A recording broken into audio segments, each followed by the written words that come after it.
पण ही सर्जरी कशी केली जाते? याच्यात 3 प्रकारे सर्जरी केली जाऊ शकते. एक तर पोटावरनं टाके घेऊन सर्जरी, मोठं ऑपरेशन असतं. त्याच्यानंतर की व्हजायनल म्हणजे जिथनं डिलिव्हरी होते, त्याच ठिकाणावरनं गर्भपिशवी काढणे म्हणजे पोटावर टाकेच पडत नाही. तिसरा रूट म्हणजे लॅप्रोस्कोपिक, ज्याला आपण दुर्बिणीतनं सर्जरी म्हणतो. सध्या जी प्रिफर्ड आहे ती म्हणजे दुर्बिणीतनं सर्जरी. दुर्बिणीतनं सर्जरीचे इंडिकेशन्स असे आहेत की बाबा खूप मोठी गाठ नाहीये की जी दुर्बिणीतनं निघू शकते, खूप ॲडेजन्स नाहीये किंवा पेशंटला ॲनेस्थेशिया रिलेटेड मेजर रिस्क नाहीये. तर ह्या केसमध्ये आपण पहिला प्रेफरन्स असतो की सर्जरी दुर्बिणीतनंच झाली पाहिजे.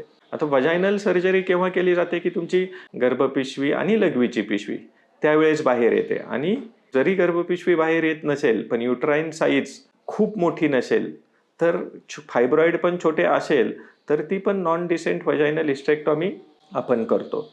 आणि तिसरा आणि शेवटचा जो लिस्ट प्रेफर्ड सर्जरीचा प्रकार आहे की ओपन सर्जरी. ओपन म्हणजे टाके घेऊन जे आपण आधी करायचो. खूप मोठी फायब्रॉइड साईज आहे म्हणजे 20 सेंटीमीटर आहे, 30 सेंटीमीटर आहे. अशा वेळेस आपण ती सर्जरी प्रेफर करतो. आपण सस्पिशियस कॅन्सर रिलेटेड काही असेल की पिशवी काढतोय त्याच्याबरोबर मग ओव्हॅरियन ट्यूमर आहे किंवा त्याचा कॅन्सर आहे, तर अशा वेळेस मग आपण ओपन सर्जरी प्रेफर करतो.